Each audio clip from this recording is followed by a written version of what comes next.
Hello friends, स्वागत है आपका आपके अपने लीगल चैनल सूक्ष्म प्रहार में। मैं हूं एडवोकेट सनी शर्मा और दोस्तों आज की इस वीडियो में आपको एक ऐसा जजमेंट बताने वाला हूं जहां पर वाइफ के कृत्यों की वजह से हस्बैंड को फायदा मिल गया।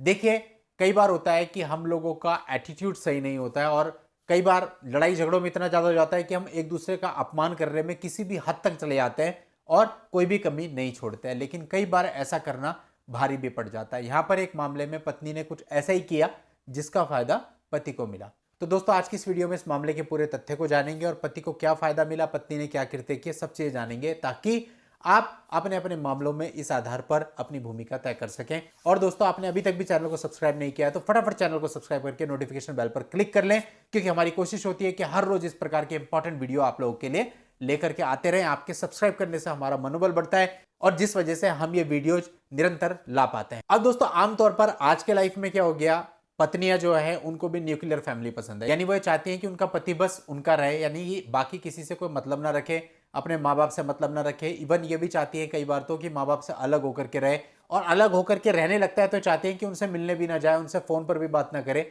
ऐसे बहुत सारे मामले प्रकाश में आते हैं जिनमें ये सारी चीजें होती है। तो यहाँ पर जो पति था उसके साथ यही सब चीजें हो रही थी, तो पति ने रायपुर में अपनी तरफ से डिवोर्स का एक केस फाइल कर दिया।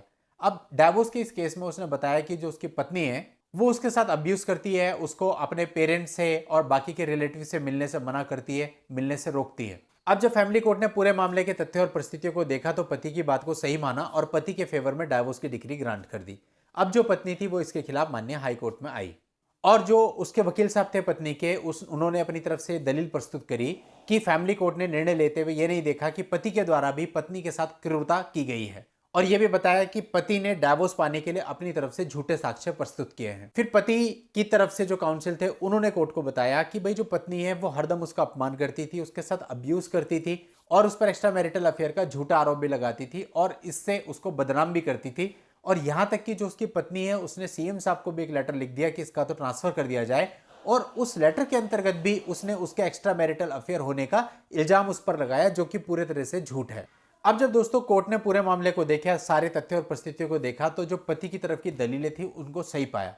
वास्तव में जो पत्नी थी उसने एक्स्ट्रा मैरिटल अफेयर होने का आरोप उस पर लगाया था, लेकिन ऐसा कुछ भी कहीं भी वो साबित नहीं कर पाई थी, ऐसा कुछ भी रिकॉर्ड पर नहीं आया था जिससे पता चले कि वास्तव में पति का एक्स्ट्रा मैरिटल अफेयर है। इसके साथ साथ वो उसके ऑफिस में जाकर के उसने सीन भी क्रिएट किया था और उसकी वजह से भी उसकी जो है बदनामी पूरे ऑफिस के अंदर हो गई थी। तो इन सारी चीजों को पति पर क्रूरता माना गया और पति के फेवर में निर्णय लिया गया। यानी इस मामले में हाईकोर्ट ने जो लोअर कोर्ट का आदेश था उसमें किसी भी प्रकार का इंटरफेयर करने से मना कर दिया, यानी कि पति के पक्ष में ही निर्णय रहा। तो दोस्तों इस प्रकार से पति को राहत मिल गई। तो यदि आपकी पत्नी के द्वारा ये सारी चीजें आपके साथ भी की जा रही हैं तो इसको कोर्ट पूरे तरह से आपके ऊपर क्रूरता मानता है। बस बात यह है कि आपको इसको साबित भी करना पड़ेगा। खाली आप कह देते हैं ऐसा कोर्ट में जाके उससे काम नहीं चलेगा। और दोस्तों आप लोगों की हेल्प के लिए जजमेंट का लिंक आपको इस वीडियो के नीचे डिस्क्रिप्शन में मिल जाएगा, वहां जाके आप इस पूरे मामले की जानकारी ले सकते हैं। आज की इस वीडियो में इतना ही। नेक्स्ट वीडियो में नई लीगल जानकारी के साथ मैं आपसे फिर मिलता हूं। तब तक के लिए good bye and thank you for watching. Take care.